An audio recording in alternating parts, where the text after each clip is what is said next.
Hey guys, it's Joseph here with another video. It's hard to believe that the iPhone 14 Pro series have been out for 6 months already. I got mine on launch day. I got the space black iPhone 14 Pro Max, and it's been my daily driver every day since I unboxed it. So I want to do this video of the iPhone 14 Pro Max 6 months later and just do like another update on a mini review. So let's check it out. Let's talk about the display. After all, that's the first thing you're going to be using. That's the first thing you're going to be seeing. As soon as you open the phone, use the phone every single day, you're going to be touching it. So the display's got to be great. When it comes to the screen this year, it's a little bit different than the 13 Pro Max that I had last year. The peak brightness goes up to 2000 nits when you're watching HDR content. And we're also greeted with an always-on display. The always-on display was kind of a miss in the beginning because it was pretty bright for being an always-on display when it was locked. A lot of people, including myself, thought that my phone was going off looking at it, but now with a couple software updates later, you're able to turn the screen completely black with still showing notifications like I use here. And it also saves battery life, but I just think this looks way better. It's more clean, and it doesn't always look like my phone's always on. It still has the gorgeous, buttery smooth 120 hertz display, as we saw in the iPhone 13 Pro Max series as well. It's just as quick. It's just as snappy. It still looks just as good, with the peak brightness being a little bit more. Outside, you can actually really see it. But with the brightness being higher, of course, you're going to be draining battery quicker. So let's talk about cameras. The iPhone 14 Pro Max has a quote-unquote bigger upgrade and a bigger camera, has bigger sensors, but it also has a new main 48 megapixel camera. In the camera settings, if you toggle to raw photo, it now unlocks all of the image quality of the 48 megapixel. When you take 48 megapixel shots, they look absolutely stunning. You can edit them in RAW and Lightroom and Photoshop very well. It has a lot of detail, but when you turn on creative styles, it limits it to 12 megapixels. Since it's a bigger sensor, it does look a little bit more crisp with the colors and such, but just to keep that in mind, if you toggle creative styles on, you're going to be limited just to 12 megapixels. Unless you hit raw photo, then it will be 48 megapixels. You also have 2x zoom, which is kind of right in the middle between the 1x and 5x zoom. Using that bigger 48 megapixel camera, it kind of looks like it's one different lens instead of a different camera. I think it looks more smooth.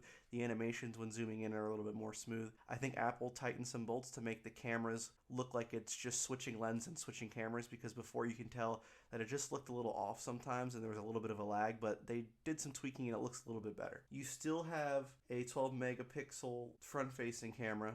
It does now have autofocus, which I'm actually using here, and when you pull out for quick selfies, it will automatically focus using the front-facing camera, and it seems a lot better than the 13 series. You still have, along with the 48 megapixel camera, you have a 12 megapixel ultra wide and a 12 megapixel telephoto, just as last year's as well. Let's talk about the brand new feature of the iPhone 14 Pro Max and 14 Pro, which is Dynamic Island. I get the name, but I really still don't like it, but it's Apple marketing and they always have some really weird names. But really, if I'm being honest, I don't really use it too much. I think it's really cool, and at the same time, I feel like not a lot of people do it now. It's just like an active thing you can use. I use it mostly for switching music, pressing down and using it as a scrubber. When you get AirDrop something, it shows your status bar. When someone calls, I've used it to pick up calls and toggle between speaker and such. I think it's cool for everyday tasks, but not a lot of people have used it too much. I know live activities was a thing, and when it first came out, I was really excited to use it, and I used it for a little bit, and then I just totally forgot about it. I just don't use it as much as I really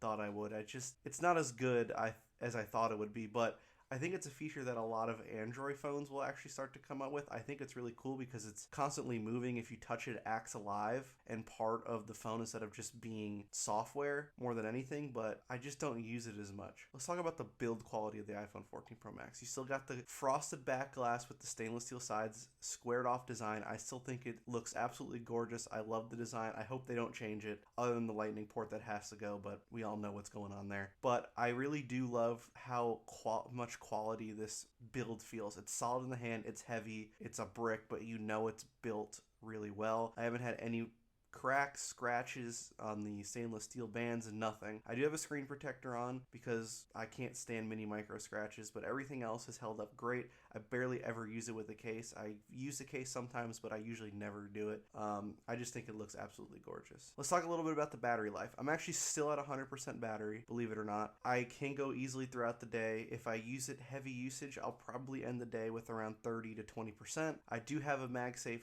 battery pack that I keep with me just in case, that I just stick on through magnets, and it charges and boosts me up a little bit, but I always charge it going to bed, and I pick it up off the charger when I wake up in the morning, and I use it all day. Heavy, medium days, low days, it still usually makes it through the day. Like I said, I switched off the always on display and make it black, and that has given me a couple percentage points as well. It's not as good as the iPhone 13 Pro series, and I think it's because of the always on display, but I wanted to use the new feature, so I keep it on. I just tweaked it a little bit. In my conclusion, the iPhone 14 Pro Max is still great. If you have an iPhone 13 Pro or 13 Pro Max, I don't suggest upgrading, given the fact the only thing you'd be gaining is a 48 megapixel camera, which most of the time people don't even know is on, autofocus on the front facing camera, which isn't that big of a deal, and the dynamic island, which is cool, but I just don't think that's an upgrading feature. I know Apple pushes new colors and everything to refresh the iPhone 14 series to sell it in this midpoint, but if you have an iPhone 13 and you like to upgrade, I would wait for the 15. I don't know what the 15 is going to come, but if you have an iPhone 14 Pro Max, I think it's great. I think you'll probably love it. And if you have an older iPhone, I can see you upgrading. I think it's, with the 120 hertz and the better cameras and bigger camera sensors, is well worth it. Everything usually changes when there's a new iOS update, and Apple does a great job of making sure that other older iPhones are now with that iOS update, and it makes it like a brand new phone. But it's up to you.